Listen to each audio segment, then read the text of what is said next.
Life had always seemed perfect for me. I had a beautiful wife, a stable job, a cozy home, and a loving family.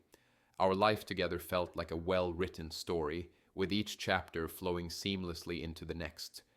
My wife and I shared a deep connection, one where love and trust were the foundation.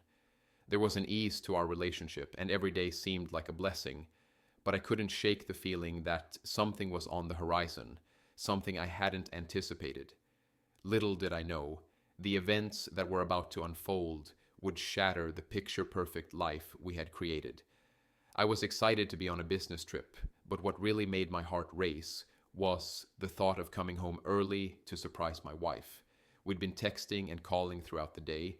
She had mentioned how much she missed me, and I could hear the longing in her voice over the phone. The conversation was filled with warmth, with her telling me how much she was looking forward to our reunion. As I checked my flight times, I smiled, eager to beat my original return schedule. I couldn't wait to walk through the door and surprise her. We were always so in sync, and I felt this little spark of excitement at the thought of seeing her again. I arrived home early, key in hand, and entered the house quietly, expecting the usual warm greeting. But as I stepped inside, the house felt different.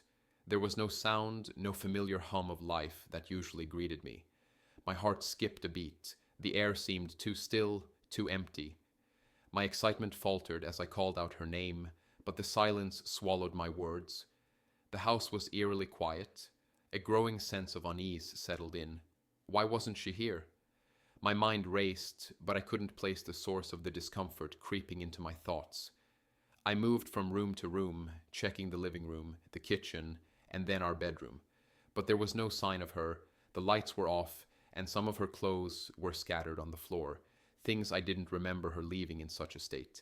It felt as though something was out of place, though I couldn't figure out exactly what. The phone she always kept close was missing. I called her again, but the ringing only deepened the pit in my stomach. The house felt wrong, and with every passing second, my confusion and panic grew. Something wasn't right. In a daze, I drove to my mother's house, hoping for some clarity. I needed answers, or at the very least, some comfort. She was with my son, and for a moment I found solace in his innocent laughter. But my mother's demeanor seemed off. Her eyes darted to me nervously, her conversations with me strained. She cast glances that made me uncomfortable, as though she knew something I didn't. The tension between us was palpable. I could feel her hesitation, like there was something I wasn't being told. Her distracted behavior only made me more unsettled.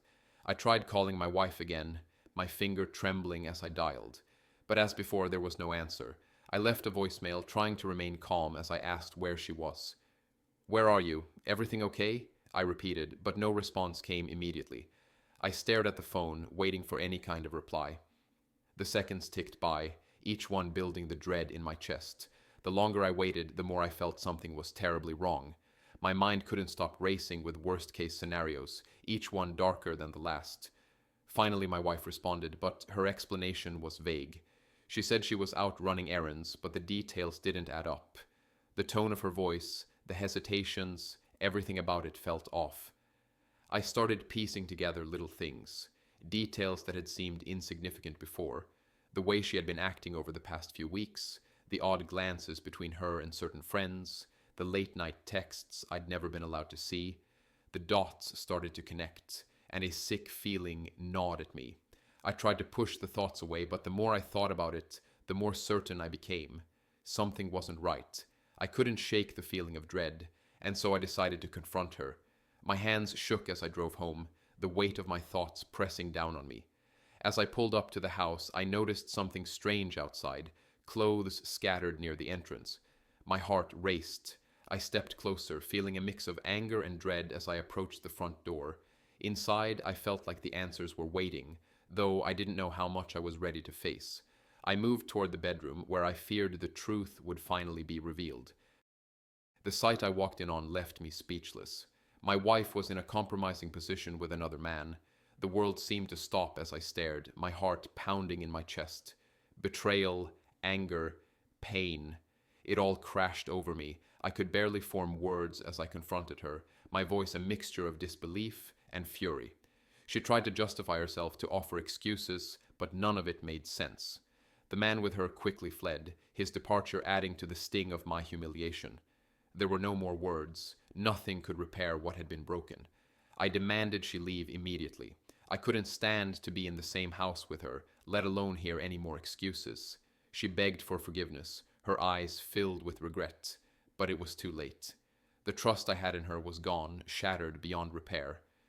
With a broken heart, I made it clear that our marriage was over.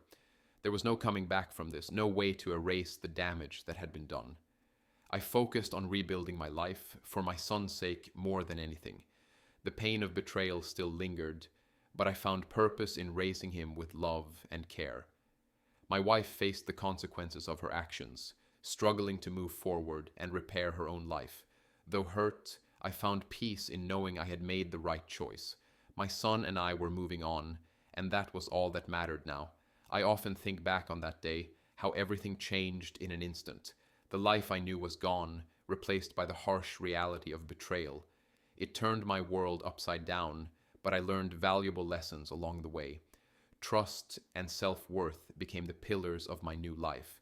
There was no going back, and I was stronger for it. If you enjoyed this story, don't forget to subscribe for more.